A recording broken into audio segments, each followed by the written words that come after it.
देखो ग्लूकोज का स्ट्रक्चर में क्या करते हैं बेटा, देखो ग्लूकोज का एक स्ट्रक्चर है ओपन चेन। ओपन चेन में क्या होता है, ये कार्बन, इस कार्बन अगर वो राइट हैंड साइड होती है, ठीक है, तो ऐसा होता है बॉल में। अगर ये ओपन चेन स्ट्रक्चर है, यहाँ पे CHO है, COH थर्ड कार्बन पे लेफ्ट हैंड साइड होती है और इधर राइट सेंटर है, इसमें उसको डी ग्लूकोज कहते हैं। डी ग्लूकोज में ये कार्बन सर्वदा कायरल होता है, और ये कार्बन अगर सर्वदा कायरल होगा तो इस पे OH को इसी को रेफरेंस मान के चलते हैं। अगर इस पे OH राइट हैंड साइड है तो हम उसको डी कहते हैं। वैसे तो ज़्यादातर केस में OH राइट हैंड साइड होनी चाहिए, तो हम उसको डी ग्लूकोज कहते हैं, ठीक है। ओपन चेन स्ट्रक्चर है, ओपन चेन से, और ये डी ग्लूकोज के लिए हम क्या करते हैं, एक रेफरेंस मानते हैं ग्लिसरॉल्डिहाइड, ठीक है। ये बेसिकली आइसोमेरिज्म है। ग्लिसरॉल्डिहाइड क्या होता है, CH2H और C के साथ ऊपर वाले कार्बन को राइट हैंड साइड को डी कहते हैं, लेफ्ट हैंड से उसको एल कहते हैं।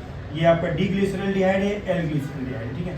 इसीलिए ग्लूकोज को डी ग्लूकोज कह रहा हूँ मैं। तो CH2H ऊपर वाले कार्बन को राइट हैंड। और एक बात और भी समझो, अगर इस डी ग्लूकोज को आप रोटेट कराओगे ना, ये क्लॉकवाइज आएगा, ये आर आएगा, क्या आएगा बोलो, आर।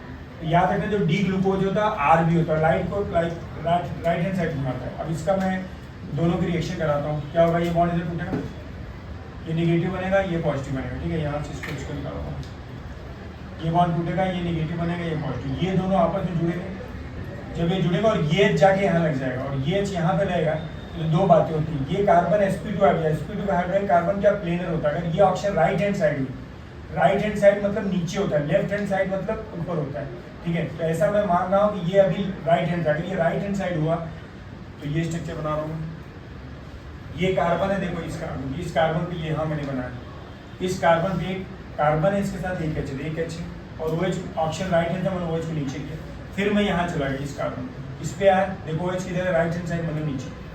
फिर इधर गया लेफ्ट हैंड साइड मतलब ऊपर, फिर इधर गया राइट हैंड मतलब नीचे, फिर इधर आ गया इस कार्बन पे। इस कार्बन क्या है, एक H एक CH2H, एक H एक CH2H, और इससे कार्बन जुड़ा हुआ है, ये ऑप्शन। इस ऑप्शन से ये कार्बन जुड़ा है, देखो जुड़ा हुआ, ये कार और ये, देखो एक ऐसा स्ट्रक्चर ऐसा भी हो सकता है, सब कुछ सेम रहेगा, लेकिन ये इधर चला गया, तो सब इधर जाने का मतलब किधर बोलो, लेफ्ट हैंड साइड मतलब ऊपर, ऐसा बन गया। ये दोनों आपस में, इसको बीटा कहते हैं। बीटा का मतलब होता है एनोमेरिक, इस कार्बन के एनोमेरिक कार्बन, अगर वो ऊपर की तरफ है तो हम उसको इक्विटोरियल मानते हैं, तो इसको बीटा डी ग्लूकोपाइरिनोज कहेंगे।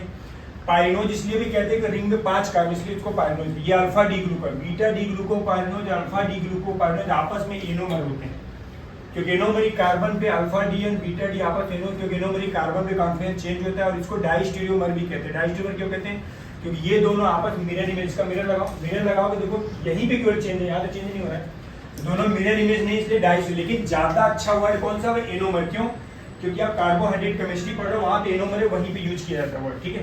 डाइस्टीरियोमर तो नॉर्मल आइसोमेरिज्म यूज करते हैं। ये देखो इसमें OH मैंने ऊपर बनाया, ये इसका चेयर फॉर्म है, क्या बोलो, चेयर। देखो ये फिशर प्रोजेक्शन है, इसको कहते हैं हावर्थ प्रोजेक्शन। क्या कहते हैं इसको, बोलो, हावर्थ प्रोजेक्शन भी कहते हैं। याद रखिए, ये जो प्रोजेक्शन है इसका नाम है हावर्थ प्रोजेक्शन, याद रखना, इसको हावर्थ प्रोजेक्शन भी कहते हैं, याद रखना। हावर्थ प्रोजेक्शन, फिशर प्रोजेक्शन, और ये तो मतलब एक चेयर फॉर्म में दिखा दिया मैंने, ठीक है।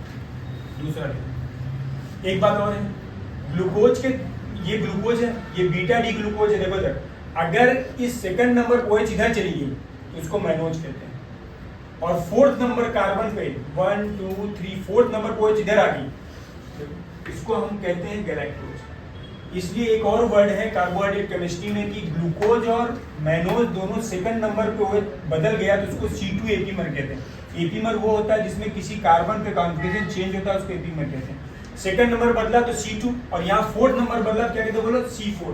तो ग्लूकोज और मैनोज आर C2 एपीमर, और ग्लूकोज और गैलेक्टोज आर C4 एपीमर। ये भी कार्बोहाइड्रेट केमिस्ट्री में यूज करते हैं। समझना, ये एक ओपन चेन स्ट्रक्चर था ग्लूकोज का। तीनों फॉर्म आपस में इक्विलिब्रियम, ओपन साइक्लिक के दोनों।